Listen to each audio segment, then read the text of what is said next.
Good evening guys, मैं पूजा आप सभी का स्वागत करती हूँ राम आईएएस में। तो कैसे हैं आप सभी लोग? आई होप एकदम बढ़िया होंगे। तो शुरू करते हैं आज की क्लास। और आज की जो क्लास है वो सगुण काव्य धारा पे होने वाली है। यानी कि भक्ति काल के अंतर्गत हमने दो धाराओं के बारे में देखा था। पहली धारा जो थी निर्गुण काव्य धारा, और दूसरी धारा जो थी वो सगुण काव्य धारा।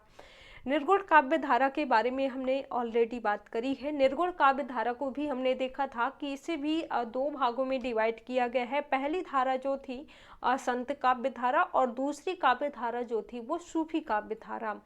अब ये जो संत काव्य धारा है इसके अंतर्गत कबीर और इसी के साथ साथ कई समकालीन कवि थे। तो ये जो है ये संत काव्य धारा के अंतर्गत आते हैं। संत काव्य धारा के कवि हैं। और सेकंड धारा यानी कि दूसरी धारा जो थी वो सूफी काव्य धारा। सूफी काव्य धारा में जो सूफी काव्य धारा के प्रतिनिधि कवि जायसी है। तो इनके बारे में हमने ऑलरेडी बात कर ली है। अब आज की जो क्लास है वो सगुण काव्य धारा पर होने वाली है। और सगुण काव्य धारा को भी जो है दो भागों में डिवाइड किया गया है। तो इसे जो है हम थोड़ा सा देख लेते हैं। सगुण काव्य धारा,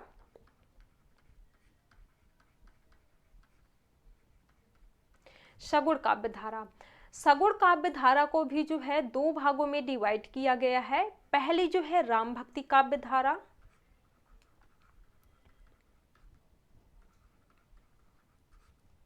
और दूसरी जो है वो कृष्ण भक्ति काव्य धारा। कृष्ण भक्ति काव्य धारा। अब ये जो राम भक्ति काव्य धारा है, जैसे हमने वहां पर संत काव्य धारा और सूफी काव्य धारा के बारे में बात करी थी निर्गुण काव्य धारा में, तो इसी प्रकार से ये जो सगुण काव्य धारा है, सगुण काव्य धारा में राम भक्ति काव्य धारा जो है इसके अंतर्गत इसके जो प्रतिनिधि कवि हैं राम भक्ति काव्य धारा के तुलसीदास, और इन्हीं के साथ साथ कई समकालीन कवि रहे हैं जैसे नाभादास, स्वामी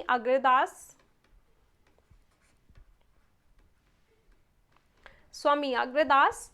अब ये जो दूसरी काव्य धारा है, दूसरी ये जो काव्य धारा है कृष्ण काव्य धारा, तो इसके जो प्रतिनिधि कवि रहे हैं सूरदास, और इन्हीं के साथ साथ इनके प्रतिनिधि कवि रहे हैं कृष्ण काव्य धारा में कुंभनदास, नंददास,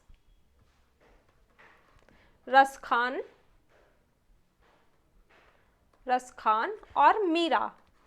ये जो कवि रहे हैं ये जो है ये कृष्ण काव्य धारा के अंतर्गत ये कवि रहे हैं। कृष्ण काव्य धारा के प्रतिनिधि कवि जो हैं वो सूरदास रहे हैं। तो ये चीजें जो हैं आपको इसके अंतर्गत सगुण काव्य धारा के अंतर्गत याद रखनी है। सगुण काव्य धारा को जो है दो भागों में डिवाइड किया गया है। पहली जो धारा है वो राम भक्ति काव्य धारा, और दूसरी जो धारा है वो है कृष्ण भक्ति काव्य धारा। राम भक्ति काव्य धारा के जो प्रतिनिधि कवि हैं वो तुलसीदास है, और इनको जो है अभी हम आगे एक एक करके देखेंगे। और दूसरे जो है कृष्ण भक्ति काव्य धारा, तो इसके जो प्रतिनिधि कवि हैं सूरदास है, और साथ ही साथ इनके कई समकालीन कवि रहे हैं। तो इनके बारे में भी जो है हम बात करेंगे आगे। तो सबसे पहले हम देखते हैं यहाँ पर राम भक्ति काव्य धारा के बारे में। राम काव्य धारा के कवियों के बारे में सबसे पहले हम देखते हैं। तो राम काव्य धारा के बारे में अगर हम देखते हैं तो सबसे पहले हम ये जान लेते हैं कि राम काव्य धारा आखिर है क्या। तो अगर हम इसकी बात करें तो राम काव्य धारा जो है राम भक्ति काव्य धारा का प्रारंभ श्री रामानुज और जो है श्री संप्रदाय से जो माना जाता है।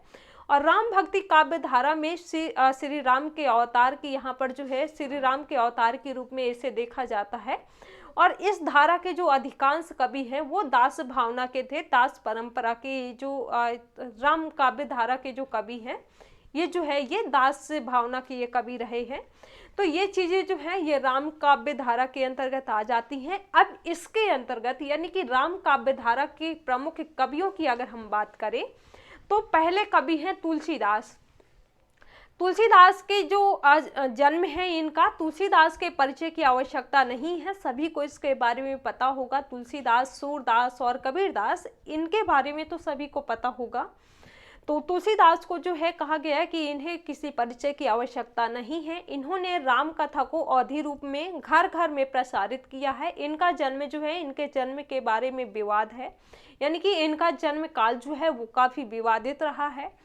और कई जो लेखक कवि जो कई जो है लेखक आए हुए हैं, कवि जो आए हैं, तो इनके जन्म के बारे में जो है अलग अलग तरीके से तिथियां निर्धारित करते हैं। अगर हम इनके जन्म की बात करें तो इनका जन्म जो है वो 1532 जन्म, इनका जन्म जो है 1532, और इनकी मृत्यु जो है वो 1623 मानी गई है। इनके पिता का नाम आत्माराम दुबे था और माता का नाम हुलसी था। इन्होंने नरहरि दास से शिक्षा ली थी, यानी कि कह सकते हैं कि इनके जो गुरु थे तुलसीदास के, वो स्वामी नरहरि दास थे। तुलसीदास जी का विवाह रत्नावली से हुआ था। मूल नक्षत्र में पैदा होने के कारण इनके माता पिता ने इनका परित्याग कर दिया था और इनका जो लालन पालन है इनके गुरु स्वामी नरहरि दास ने किया था। तुलसीदास जी के अगर हम ग्रंथों की बात करें तो इनके जो ग्रंथ है रामचरितमानस, रामलाला नहछू, बैरवे रामायण, वैराग्य संदीपनी और पार्वती मंगल, जानकी मंगल और रामाज्ञा प्रश्न, दोहावली, कवितावली, गीतावली, कृष्ण गीतावली, विनय पत्रिका, ये जो हैं ये तुलसीदास की रचनाएं हैं। अब यहाँ पर अगर हम रामचरितमानस की बात करें, ये जो इनकी रचनाएं हैं, इनमें से जो है ये जो इनके ग्रंथ हैं, तो इनमें से ये जो रामचरितमानस है इसकी बात करें तो इसका लेखन काल जो है, इसका जो लेखन काल है वो 1574 में हुआ था। और इसको लिखने में जो समय लगा था, लिखने में जो समय लगा था, एग्जाम में आ सकता है 2 वर्ष 9 माह इसको लिखने में समय लगा था। तो ये जो रामचरितमानस जो है ये अवधी भाषा में इसकी रचना जो है अवधी भाषा में की गई है और इसमें जो है 7 कांड हैं, 7 कांड हैं। पहला जो है बाल कांड, सेकंड जो है अयोध्या कांड, आरण्य कांड, किष्किंधा कांड, सुंदर कांड, लंका कांड, उत्तर कांड, ये जो है ये रामचरितमानस में 7 कांड हैं।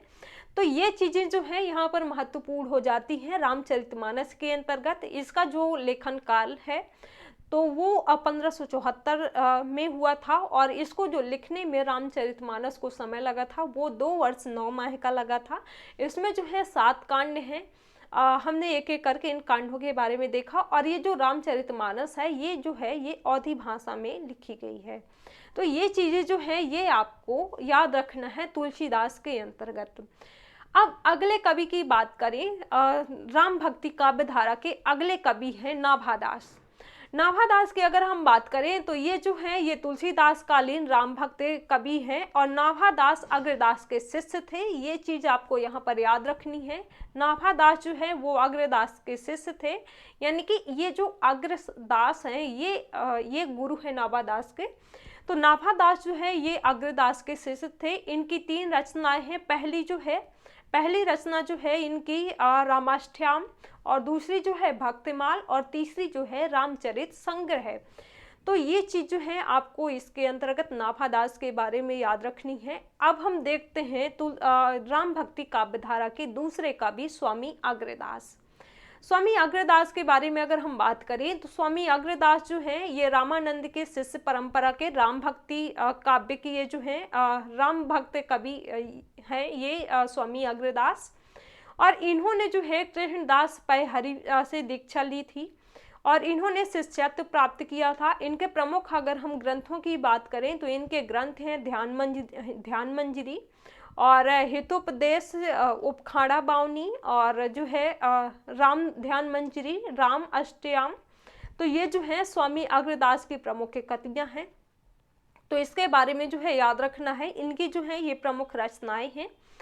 अब हम आगे बात करते हैं इनके जो दूसरी शाखा है कृष्ण काव्य धारा। पहली शाखा के बारे में हमने बात करी सगुण काव्य धारा के बारे में। पहली शाखा जो थी राम भक्ति काव्य धारा, राम भक्ति काव्य धारा के जो कवि आते हैं उनके बारे में हमने बात करी। अब जो है दूसरी धारा जो है कृष्ण काव्य धारा। कृष्ण काव्य धारा के अंतर्गत हमने देखा इसके जो प्रतिनिधि कवि हैं सूरदास। तो सबसे पहले जो है हम कृष्ण काव्य धारा के प्रतिनिधि कवि में सूरदास की बात करते हैं। सूरदास के अगर हम बात करें तो सूरदास का जो जन्म है वो 1478 में हुआ था। इनका जन्म जो है वो 1478 में हुआ था और इनकी मृत्यु जो है कहीं कहीं आपको देखने को मिलेगी। इनकी मृत्यु जो है वो 1583 में, इनकी मृत्यु जो है कहीं कहीं आपको देखने को मिलेगा 1583 में और कहीं कहीं पर जो है 1573 में इनकी मृत्यु जो है देखने को मिलेगी। इनके बारे में हम थोड़ा सा देख लेते हैं। सूरदास जो है ये कृष्ण भक्ति के सर्वश्रेष्ठ कवि हैं। 84 वैष्णव वार्ता के अनुसार इनका जन्म जो है दिल्ली के निकट सीही नामक स्थान पर हुआ था। सीही के शाश्वत ब्राह्मण परिवार में हुआ था इनका जन्म। सूरदास को है जन्मांध माना जाता है, यानी कि इनको जो है जन्म से अंधा बताया गया है। इनके गुरु का नाम बल्लभाचार्य है। सूरदास जी की कुल 25 रचनाएं मानी गई हैं, जिनमें से अगर हम देखें सूरसागर और सूर सरावली, साहित्य लहरी, सूर पचीसी, सूर रामायण और सूर साठी, राधा रमकेली, ये जो है ये इनकी रचनाएं मानी गई हैं। सूरदास की रचनाओं में वात्सल्य भाव स्पष्ट रूप से दिखाई देता है। सूरदास ने प्रेम और विरह के द्वारा सगुण मार्ग में जो है कृष्ण को साध्य माना है। इनकी रचनाओं में ब्रज भाषा का प्रयोग जो है सर्वाधिक किया गया है। ब्रज भाषा का प्रयोग इनकी रचनाओं में किया गया है। तो ये चीज़ें जो हैं ये आपको सूरदास के अंतर्गत याद रखनी है। और ये जो सूर सागर है, सूर सागर की अगर हम बात करें तो इसमें 12 स्कंद हैं और 1.25 लाख पद हैं। 1.25 लाख पद से किंतु 45,000 पद ही इसमें मिलते हैं। इसका आधार जो है वो श्रीमद् भागवत पुराण है। तो ये चीज जो है ये आपको सूरदास के अंतर्गत याद रखनी है। अब अगले कवि हैं कृष्ण काव्य धारा के और दूसरे कवि जो हैं कुम्भन दास। कुम्भन दास की अगर हम बात करें तो कुम्भन दास जो है अष्ट छाप के प्रमुख कवि माने गए हैं। कुम्भन दास ये जो है अष्ट छाप के प्रमुख कवि माने गए हैं और इनका जन्म जो है वो 1468 में हुआ था। 1468 में गोवर्धन मथुरा में हुआ था इनका जन्म। इनकी मृत्यु जो है वो 1582 में हुई थी। इनके फुटकल पद जो है इनके फुटकल पद जो है मिलते हैं। अब अगले कवि जो है कृष्ण काव्य धारा के दूसरे कवि हैं नंददास। नंददास के अगर हम जन्म की बात करें तो इनका जन्म जो है 1513 में हुआ था। इनका जन्म जो है 1513 में रामपुर में हुआ था और इनकी मृत्यु जो है 1583 में हुई थी। और नंददास जो है नंददास का जन्म उत्तर प्रदेश के सूकर क्षेत्र यानी कि सोरू भी कहा जाता है, तो यहाँ पर जो है सूकर क्षेत्र के रामपुर गांव में हुआ था। और इनकी काव्य भाषा जो है वो ब्रज है। इनकी प्रमुख रचनाओं की अगर हम बात करें तो इनकी रचनाएं जो हैं अनेकार्थ मंजरी और रस मंजरी, मान मंजरी और रूप मंजरी, विरह मंजरी, ज्ञान मंजरी, प्रेम बारह खड़ी, श्याम सगाई, भ्रमर गीत, राम पंचाध्यायी, सिद्धांत पंचाध्यायी, गोवर्धन लीला, नंददास पदावली, दान लीला, मान लीला, सुदामा चरित्र, ये जो है ये नंददास की रचनाएं हैं। तो ये यहाँ पर आपको पीडीएफ में ये सारी चीज़ें जो है कृष्ण भक्ति काव्य धारा के अंतर्गत जो कवि आए हैं और राम भक्ति काव्य धारा के अंतर्गत जितने कवि आते हैं तो उन सभी के बारे में पीडीएफ में आपको मिल जाएगा। यहाँ पर मैं सभी कवियों के बारे में नहीं जो है पीपीटी में मेंशन कर पाई हूँ, लेकिन जितने आपके एग्जाम में पूछे जा सकते हैं और जिनकी संभावना है जिनसे प्रश्न पूछे जाते हैं तो सारी चीज़ों को जो है मैं यहाँ पर बताए दे रही हूँ। ज़रूरी नहीं है कि सारी चीज़ें पीपीटी में हों। जो आपके एग्ज़ाम के पॉइंट ऑफ व्यू से हैं, जो आपके एग्ज़ाम में ज़रूरी हैं वो सारी चीज़ें मैं आपको यहाँ पर क्लास में बता दूँगी। अब जो है हम अगले कवि देखते हैं कृष्ण काव्य धारा के अगले कवि हैं रस खान। रसखान की अगर हम बात करें, कृष्ण काव्य धारा के दूसरे जो कवि हैं रसखान, तो इनका असली नाम जो है वो सैयद इब्राहिम था। इनका असली नाम जो है वो सैयद इब्राहिम था। इनका जन्म जो है हरदोई में 1533 में 1533 से 1558 के बीच हुआ था। इन्होंने जो अपना संपूर्ण जीवन है वो कृष्ण भक्ति को समर्पित कर दिया था। इन्हें प्रेम रस की खान भी कहा जाता है, रस खान को। तो ये जो है ये आपको रस खान के अंतर्गत रस खान के बारे में याद रखना है। और ये जो है इनकी भाषा जो है वो ब्रज भाषा है। इनकी भाषा के बारे में, भाषा जो है इनकी ब्रज भाषा है।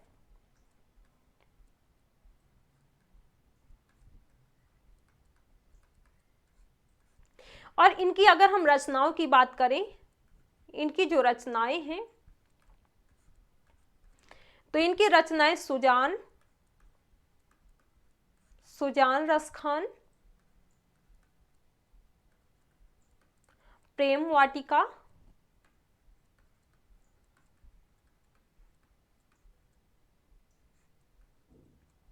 ये जो है ये इनकी रचनाएं हैं। तो ये चीजें जो है रसखान के बारे में याद रखनी है। अब अगले कवि हैं, कवित्री हैं मीरा। मीरा के बारे में अगर हम देखें तो ये कृष्ण काव्य धारा की कवि हैं, कृष्ण भक्ति काव्य धारा की कवि हैं, कवित्री हैं। तो इनके बारे में अगर हम देखें तो मीरा जो है, मीराबाई स्वयं ही एक लोक नायिका है। और इनके जन्म के बारे में देखें तो इनका जन्म जो है 1504 में हुआ था। इनका जन्म जो है कहीं कहीं 1504 में आपको देखने को मिलेगा और कहीं कहीं जो है वो 1498 में मिलेगा।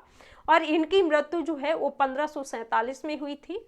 तो ये चीज़ आपको यहाँ पर याद रखनी है, कंफ्यूज नहीं होना है। इनका जन्म कहीं कहीं पर आपको जो है, कहीं कहीं पर जो है आपको 1504 में, और कहीं कहीं पर जो है इनका जन्म, कहीं कहीं पर इनका जन्म जो है 1504 में, और मृत्यु जो है, मृत्यु तो कहीं कहीं पर जो है आपको इनकी मृत्यु 1563 में देखने को मिलेगी। और इनके पिता का नाम रत्न सिंह था। मीरा का विवाह चित्तौड़ के राजा सांगा के ज्येष्ठ पुत्र भोजराज के साथ हुआ था। और इनका विवाह हुआ था, विवाह के 7 साल बाद ही इनके पति की मृत्यु हो गई थी। ये कृष्ण को ही अपना पति मानती थी। तो ये चीज़ें जो हैं याद रखनी है। अगर हम इनके रचनाओं की बात करें तो इनकी रचनाएं जो हैं गीत गोविंद,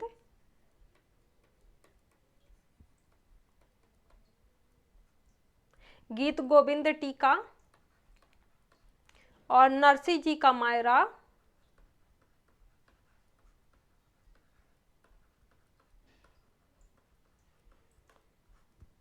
और स्फुट पद,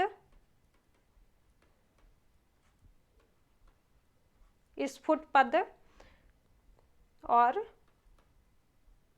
राग सोरठ के पद, राग सोरठ के पद। तो ये चीजें जो हैं ये आपको याद रखना है मीरा के बारे में। अब जो भक्ति काल से संबंधित जो चीज़ें थी आपकी, भक्ति काल के बारे में हमने बात करी, निर्गुण काव्य धारा के बारे में हमने बात करी, भक्ति काल के अंतर्गत सगुण काव्य धारा के बारे में हमने बात करी। निर्गुण काव्य धारा के अंतर्गत जो जो कवि आते हैं, जैसे हमने वहाँ पर देखा था, निर्गुण काव्य धारा को 2 भागों में डिवाइड किया गया है। पहला जो है सूफी काव्य धारा, और एक जो दूसरी काव्य धारा थी वो थी संत काव्य धारा, और दूसरी जो है सगुण काव्य धारा। सगुण काव्य धारा को जो है 2 भागों में डिवाइड किया गया है, राम भक्ति काव्य धारा और कृष्ण भक्ति काव्य धारा। राम भक्ति काव्य धारा के जो प्रतिनिधि कवि हैं वो है तुलसीदास, और कृष्ण भक्ति काव्य धारा के जो प्रतिनिधि कवि हैं वो है सूरदास। तो इन जो भक्ति काल के अंतर्गत जो जो चीज़ें आती थी, जो आपके एग्जाम में आती हैं और प्रीवियस ईयर में जो चीज़ें आपकी पूछी गई हैं, जिनकी संभावना है, तो इन सारी चीज़ों के बारे में हमने बात करी। अब जो आपकी अगली क्लास होगी तो भक्ति काल से संबंधित जितने भी आपके प्रश्न पूछे गए हैं आज तक, तो उन सभी प्रश्नों के बारे में हम डिस्कस करेंगे, और जो आपके एग्जाम में पूछने की संभावना है, पूछे जा सकते हैं, तो उनके बारे में भी हम देखेंगे।